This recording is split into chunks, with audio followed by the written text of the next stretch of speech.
Good morning everyone, welcome to exam orbit classes. तो आज है 16 दिसंबर और आज के इस सेशन में 16 दिसंबर से बनने वाले सभी महत्वपूर्ण क्वेश्चंस के बारे में डिस्कस करेंगे। अगर आप किसी भी एग्जाम की तैयारी कर रहे हैं तो ये क्लास आप सभी के लिए बहुत ही महत्वपूर्ण रहने वाली है। तो एक बार आप सभी क्लास को शेयर कर देंगे। क्लास स्टार्ट करने से पहले आप सभी के लिए एक सवाल है जिसका आंसर आपको देना है कमेंट्स बॉक्स में। भारत की पहली मास सेगमेंट फ्लेक्स फ्यूल कार किस कंपनी द्वारा लॉन्च की गई है? इस सवाल का आंसर आपको मिलेगा क्लास के लास्ट में। तो चलिए सेशन को स्टार्ट करते हैं, डिस्कस करेंगे फर्स्ट क्वेश्चन। भारत कजाकिस्तान संयुक्त सैन्य अभ्यास काजिन 22 कहाँ शुरू हुआ है? तो फ्रेंड्स, भारत और कजाकिस्तान के बीच होने वाला काजिन 2022 जो सैन्य अभ्यास है, इसका आयोजन किया जा रहा है उमरोई में। अब ये उमरोई कहाँ पर आता है फ्रेंड्स? तो याद रखेंगे ये मेघालय में आता है। कहाँ पर आता है? मेघालय में, जहां पर काजिन 2022 युद्ध अभ्यास का आयोजन किया जा रहा है। फ्रेंड्स, ये इस युद्ध अभ्यास का छठा संस्करण है जो कि 15 से 28 दिसंबर 2022 तक मेघालय में आयोजित किया जाएगा। बहुत ही महत्वपूर्ण पॉइंट है, यहाँ पर आपको याद रखना है, उमरोई मेघालय में इसका आयोजन किया जा रहा है। अब डिस्कस कर लेते हैं कुछ महत्वपूर्ण एक्सरसाइज के बारे में जो कि सुर्खियों में रही थी। सिंगापुर भारत समुद्री द्विपक्षीय अभ्यास, जिसे हम सिम्बेक्स के नाम से जानते हैं, इसका आयोजन कहां पर हुआ था? विशाखापट्टनम, आंध्र प्रदेश में। 2 दिवसीय सी विजिल 22 का कौन सा संस्करण अखिल भारतीय तटीय रक्षा अभ्यास के हिस्से के रूप में पूर्वी समुद्री तट पर हुआ है? तो ये तीसरा संस्करण था जिसे आयोजित किया गया। स्टे फास्ट नून नामक एक परमाणु अभ्यास का आयोजन कौन करेगा? तो इसकी घोषणा नाटो सदस्य देशों के द्वारा हाल ही में की गई थी। आगे डिस्कस करेंगे कि भारत और किस देश के बीच संयुक्त मानवीय सहायता अभ्यास टाइगर ट्रिम्प आयोजित किया गया है? तो जो टाइगर ट्रिम्प है ना, ये भारत और अमेरिका के बीच हुआ है। 7वां भारत फ्रांस द्विपक्षीय वायु अभ्यास, जिसे हम गरुड़ के नाम से जानते हैं, और गरुड़ जो 2022 है, इसका आयोजन जोधपुर राजस्थान में किया गया है।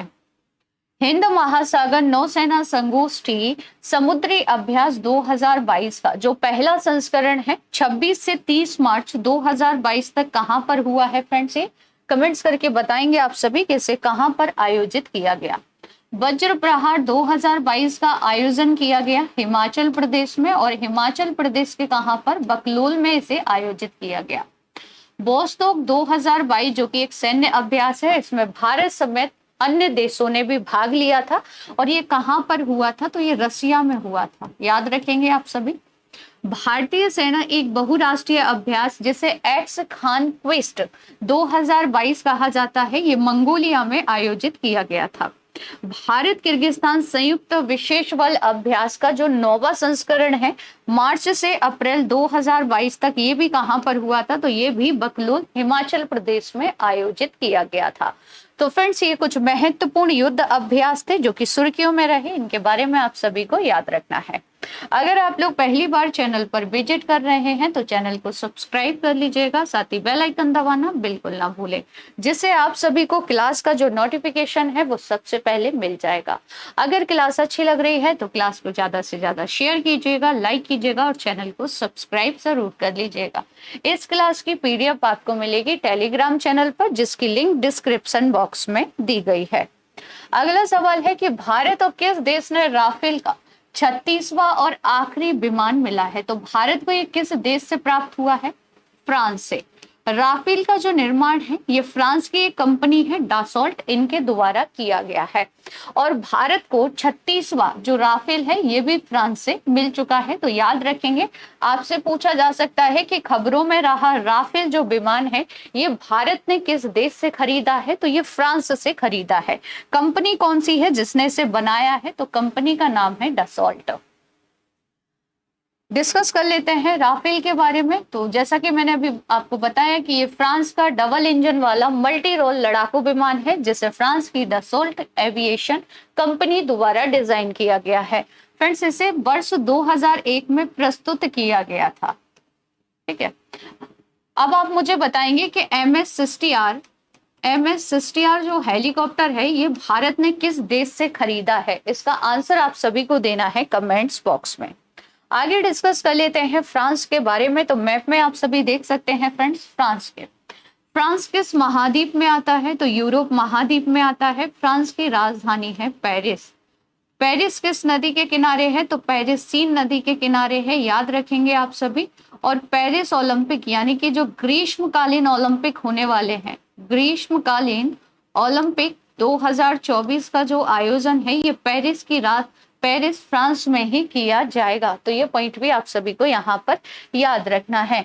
अब आप मुझे कमेंट्स करके बताएंगे कि जो जूरा पर्वत है, जूरा पर्वत किसे अलग करता है? इसका आंसर आपको देना है कमेंट्स बॉक्स में। नेक्स्ट क्वेश्चन है कि उग्र प्रदर्शन के बीच किस देश की सरकार ने राष्ट्रव्यापी आपातकाल की घोषणा की है? तो फ्रेंड्स ये किसके द्वारा की गई है? ये की गई है पेरू के द्वारा। किसके द्वारा? पेरू। डिस्कस कर लेते हैं इसी से संबंधित महत्वपूर्ण पॉइंटों के बारे में। तो उग्र प्रदर्शन के बीच पेरू सरकार ने राष्ट्रव्यापी आपातकाल की घोषणा कर दी है। पेरू के रक्षा मंत्री ने महाभियोग लाकर 7 दिसंबर को राष्ट्रपति, जो कि कौन थे, पेड्रो कास्टिलो को पद से हटा दिया, जिसके लेकर देश में क्या हो गया? विरोध प्रदर्शन जारी हो गए। जिसके बाद यहाँ पर क्या किया गया? राष्ट्रव्यापी आपातकाल की घोषणा कर दी गई। अब डिस्कस कर लेते हैं पेरू के बारे में। ब्राजील और अर्जेंटीना के बाद पेरू दक्षिण अमेरिका का तीसरा सबसे बड़ा देश है, याद रखेंगे आप सभी। पेरू के वर्तमान में जो प्रेसिडेंट है, जिन्हें हाल ही में बनाया गया है, उनका नाम है दीना बोलुआर्टे। पेरू की राजधानी लीमा है। पेरू की मुद्रा को न्यूबो सोल कहते हैं। यहाँ की जो प्रमुख नदियां है इसमें आपको याद रखना है अमेजन है, ओकाइली है और माद्रे डी ओस है ना। अब मैप में समझ लेते हैं पेरू की लोकेशन। तो आप देख सकते हैं ये आता है आपका साउथ अमेरिका में, यानी कि दक्षिणी अमेरिका में है पेरू। पेरू आप देख पाएंगे यहाँ पर। और यहाँ पर कौन सी पर्वतमाला है? तो याद रखेंगे एंडीज पर्वतमाला, जो कि विश्व की सबसे लंबी पर्वतमाला है। अब आपको बताना है कि एंडीज पर्वतमाला की सबसे ऊंची चोटी कौन सी है? एंडीज पर्वतमाला की सबसे ऊंची चोटी कौन सी है? ये आप मुझे कमेंट्स करके बताएंगे फ्रेंड्स, ठीक है। और पेरू और बोलिविया की सीमा पर सबसे ऊंचाई पर स्थित कौन सी झील है, जिसे हम टीटीकाका झील के नाम से जानते हैं? तो ये झील भी आप सभी याद रखेंगे। एंडीज पर्वत से, पेरू से, यहाँ से कौन सी नदी निकलती है? अमेजन नदी निकलती है। और कहाँ पर अपना जल गिराती है? तो अटलांटिक महासागर में ये अपना जल गिराती है। तो ये पेरू से संबंधित कुछ एक्स्ट्रा फैक्ट थे, तो आप याद रखेंगे। अगला सवाल देखते हैं कि जनवरी 2023 में भारत अंतरराष्ट्रीय विज्ञान उत्सव का जो आयोजन है ये किस शहर में किया जाएगा? जनवरी 2023 में ये होने वाला है और ये होगा भोपाल, मध्य प्रदेश में। कहां पर इसे आयोजित किया जाएगा? तो मध्य प्रदेश की राजधानी भोपाल में इसे आयोजित किया जाएगा। इसका जो आयोजन है वो 21 से 24 जनवरी 2023 तक भोपाल, मध्य प्रदेश में होगा।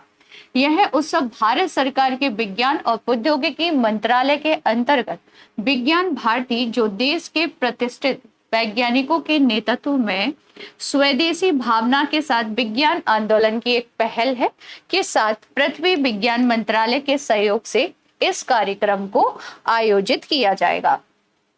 आगे डिस्कस कर लेते हैं कुछ महत्वपूर्ण पॉइंट, जैसा कि हाल ही में सार्वभौमिक स्वास्थ्य कवरेज दिवस 2022 पर जो 2 दिवसीय राष्ट्रीय स्वास्थ्य मंत्रियों का सम्मेलन हुआ, ये किस शहर में हुआ है? तो याद रखेंगे इसे वाराणसी, उत्तर प्रदेश में आयोजित किया गया।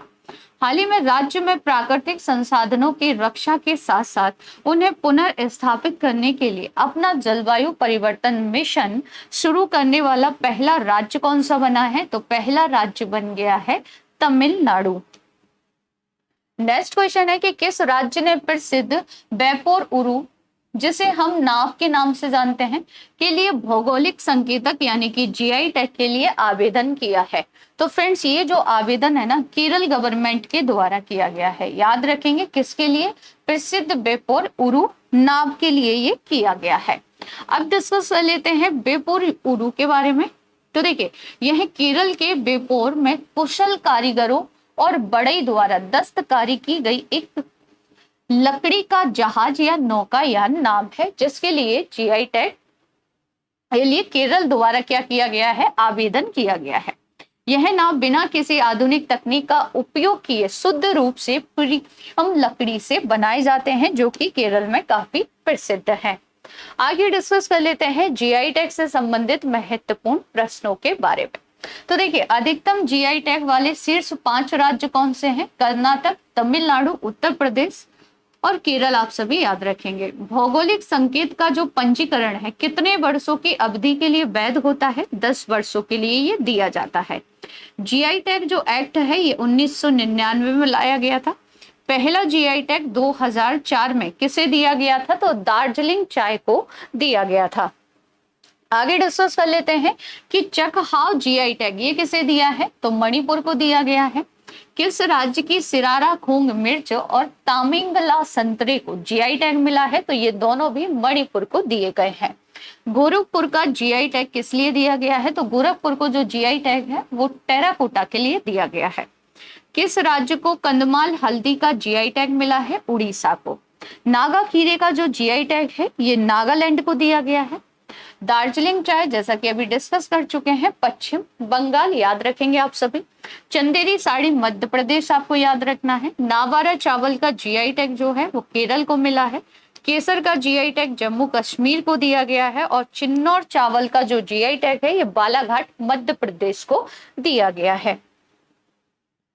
तमिलनाडु के मुख्यमंत्री एम.के. स्टालिन ने किस शहर में महाकवि सुब्रमण्यम भारती की प्रतिमा का उद्घाटन किया है? तो फ्रेंड्स, ये जो प्रतिमा है वर्चुअली माध्यम यानी कि डिजिटल रूप से तमिलनाडु के जो वर्तमान में मुख्यमंत्री हैं एम.के. स्टालिन, इनके द्वारा वाराणसी में अनावरण किया गया है। वाराणसी उत्तर प्रदेश में, याद रखेंगे आप सभी। आगे डिस्कस करेंगे कि भारत ने किस देश के साथ माइग्रेशन और मोबिलिटी पर संयुक्त घोषणा पत्र पर हस्ताक्षर किए हैं? तो फ्रेंड्स, भारत ने ये जो हस्ताक्षर किए हैं वो फिनलैंड के साथ किए हैं। किसके साथ किए हैं? तो याद रखेंगे फिनलैंड के साथ किए गए हैं। अब आप मुझे कमेंट्स करके बताएंगे कि फिनलैंड की राजधानी क्या है। फिनलैंड की राजधानी क्या है और फिनलैंड की मुद्रा क्या है? अगला सवाल है कि किस देश के राष्ट्रपति ने समलैंगिक विवाह कानून पर हस्ताक्षर कर दिए हैं? तो फ्रेंड्स, ये हस्ताक्षर किए गए हैं अमेरिकी राष्ट्रपति जो बाइडेन के द्वारा। याद रखेंगे आप सभी, इन्हीं के द्वारा इस कानून पर हस्ताक्षर कर दिए गए हैं। समलैंगिक विवाह यानी कि एक ही लिंग के 2 लोगों का विवाह है। और ये कानून कहाँ पारित हो गया है? तो ये अमेरिका में पारित हो गया है, जिस पर अमेरिका के प्रेसिडेंट जो बाइडेन ने हस्ताक्षर कर दिए हैं। किस राज्य या केंद्र शासित प्रदेश ने सभी परिवारों के लिए एक विशिष्ट अल्फा न्यूमेरिक पहचान संख्या शुरू करने का प्रस्ताव दिया है? जम्मू कश्मीर ने। जम्मू कश्मीर के वर्तमान में है उपराज्यपाल मनोज सिन्हा और इन्हीं के द्वारा ये घोषणा की गई कि 8 अंकों की विशिष्ट अल्फा न्यूमेरिक पहचान संख्या लॉन्च की जाए। इस यूनिक फैमिली आईडी का उद्देश्य क्या है? तो सामाजिक सुरक्षा योजनाओं का तेजी से और पारदर्शी क्रियान्वयन करना। कितने अंकों का होगा? तो अंक याद रखेंगे, ये 8 अंकों का होगा। डिस्कस कर लेते हैं जम्मू कश्मीर के बारे में। तो याद रखेंगे जम्मू कश्मीर के वर्तमान में जो उपराज्यपाल हैं वो मनोज सिन्हा है, ठीक है। और केसर का जो जीआई टैग है वो किसे दिया गया है? तो जम्मू कश्मीर को यानी कि श्रीनगर को दिया गया है। आगे बढ़ते हैं। अगला सवाल है कि किस खिलाड़ी को नवंबर 2022 के लिए ICC men's player of the month का पुरस्कार दिया गया है? तो फ्रेंड्स, नवंबर महीने के लिए ये पुरस्कार दिया गया है इंग्लैंड के क्रिकेटर जॉस बटलर। इनका नाम याद रखेंगे आप सभी, जो कि इंग्लैंड के काफी प्रसिद्ध क्रिकेटर हैं और इन्हें नवंबर के पुरस्कार से सम्मानित किया गया है। क्लास की शुरुआत में जो क्वेश्चन मैंने आपसे पूछा था इसका सही आंसर है मारुति सुजुकी, ठीक है। सही आंसर होगा ऑप्शन बी। आगे डिस्कस करेंगे कल की क्लास के बारे में। तो देखिए, किस भारतीय फिल्म को 2023 में होने वाले गोल्डन ग्लोब अवार्ड्स 2 कैटेगरी में नॉमिनेट किया गया है? तो इस फिल्म का नाम है RRR। ये बहुत सारे अवार्ड जीत चुकी है। तो फ्रेंड्स, इस फिल्म का नाम आप सभी याद रखेंगे। हाइपरसोनिक व्हीकल का सफल परीक्षण किसने किया है? तो हाइपरसोनिक व्हीकल का जो सफल परीक्षण है वो इसरो के द्वारा किया गया है। किस देश ने युवाओं के सिगरेट खरीदने पर आजीवन प्रतिबंध लगा दिया है? तो ये जो कानून है न्यूजीलैंड ने पारित कर दिया है। केरल में आयोजित हो रहे अंतरराष्ट्रीय फिल्म फेस्टिवल के 27वें संस्करण का फोकस देश कौन सा है? तो फोकस देश है सर्बिया। राइट आंसर था ऑप्शन बी। किस देश की वायुसेना ने पहली बार हाइपरसोनिक मिसाइल का जो है वो सफल परीक्षण कर लिया है? तो ये अमेरिका की फोर्स के द्वारा किया गया है। प्रमुख स्वामी महाराज शताब्दी उत्सव कहाँ शुरू हुआ है? तो ये जो उत्सव है ये गुजरात में शुरू किया गया है। कहाँ पर इसे मनाया जा रहा है? गुजरात में। राष्ट्रीय स्वच्छ गंगा मिशन के अधिकार प्राप्त टास्क फोर्स की 10वीं बैठक की अध्यक्षता किसने की है? तो फ्रेंड्स ये 10वीं बैठक की अध्यक्षता है ना केंद्रीय जल मंत्री गजेंद्र सिंह शेखावत जी के द्वारा की गई है। पहला इंडिया ग्लोबल फोरम कहां पर हुआ है? तो फ्रेंड्स इसका उद्घाटन एस जयशंकर जी द्वारा किया गया है और ये हुआ है दुबई में। याद रखेंगे कहां पर? दुबई। 15 दिसंबर 2022 से अंडर द साल ट्री थिएटर उत्सव का 13वां जो संस्करण है ये किस राज्य में प्रारंभ हो गया है? तो फ्रेंड्स इसे कहां पर मनाया जा रहा है? असम में। याद रखेंगे आप सभी, असम में इसे आयोजित किया जा रहा है। हाल ही में प्रधानमंत्री राष्ट्रीय शिक्षुता मेला कितने जिलों में आयोजित किया गया है? तो फ्रेंड जिलों की संख्या है 197। आयुष्मान भारत स्वास्थ्य कार्ड वितरण क्षेत्र में प्रथम पुरस्कार किस राज्य को दिया गया है? तो प्रथम पुरस्कार मिला है जम्मू कश्मीर को मिला है फ्रेंड्स, है ना।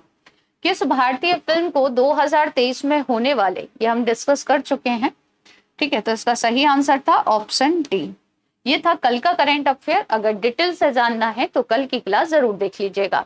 अब डिस्कस कर लेते हैं टॉप 10 स्टैटिक जीके क्वेश्चन। सारगेसो सागर कहाँ पर स्थित है? तो ये उत्तरी अटलांटिक महासागर में आता है। भगवान बुद्ध द्वारा सारनाथ में दिया गया पहला प्रवचन बौद्ध धर्म में क्या कहलाता है? तो इसे धर्म चक्र प्रवर्तन के नाम से जानते हैं। ज्वालामुखी विस्फोट किस पेटी में सर्वाधिक होते हैं? परिप्रशांत महासागरीय पेटी में। रूस और फिनलैंड के बीच कौन सी रेखा है? तो रूस और फिनलैंड के बीच है मैन-रहीम रेखा। नालंदा यूनिवर्सिटी की स्थापना किसने की थी? कुमार गुप्त प्रथम के द्वारा की गई थी। महाराणा प्रताप के दरबारी पंडित का क्या नाम था? तो इनका नाम था चंद्रमौली मिश्र। भारत का सर्वोच्च नागरिक सम्मान कौन सा है? भारत रत्न। फिल्म के क्षेत्र में दिया जाने वाला सर्वोच्च भारतीय पुरस्कार कौन सा है? तो इसे हम दादा साहब फाल्के पुरस्कार के नाम से जानते हैं। मिसाइल वुमेन ऑफ इंडिया के नाम से किसे जाना जाता है? तो इनका नाम है टेसी थॉमस। शाह आलम द्वितीय का मूल नाम क्या था? अली गौहर। अब डिस्कस कर लेते हैं कल की क्लास में जो सवाल आपसे पूछे गए थे। परिवहन के किस साधन के लिए डीजी यात्रा सुविधा का उद्घाटन किया गया है? तो जो डीजी यात्रा है ये हवाई यात्रा से संबंधित है। रक्षा सचिव गिरधर अरमाने ने कहां पर पहले तटीय सुरक्षा सम्मेलन का उद्घाटन किया है? तो ये जो पहला तटीय सुरक्षा सम्मेलन हुआ है ना ये चेन्नई तमिलनाडु में आयोजित किया गया। स्वामी विवेकानंद ने अपना ऐतिहासिक भाषण कहां पर दिया था? तो ये जो भाषण दिया गया था अमेरिका के शिकागो में दिया गया था। निम्नलिखित में से किसका सही मेल नहीं है? तो महाकालेश्वर जो मंदिर है ये उज्जैन मध्य प्रदेश में है। सूर्य मंदिर कोणार्क में है। दक्षिणेश्वर काली जो माता का मंदिर है ये कोलकाता में है।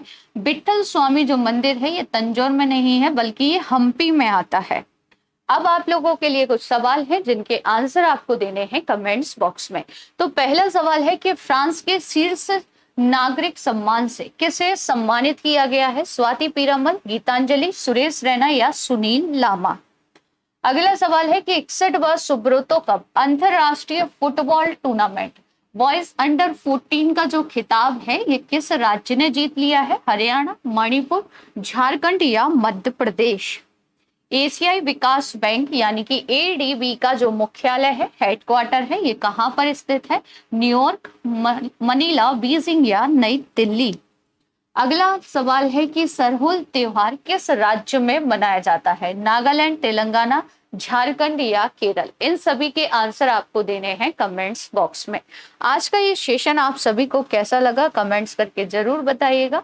अगर क्लास अच्छी लगी हो तो क्लास को ज्यादा से ज्यादा शेयर कीजिएगा, लाइक कीजिएगा और चैनल को सब्सक्राइब जरूर कर लीजिएगा। मिलते हैं नेक्स्ट क्लास में, तब तक के लिए थैंक यू सो मच।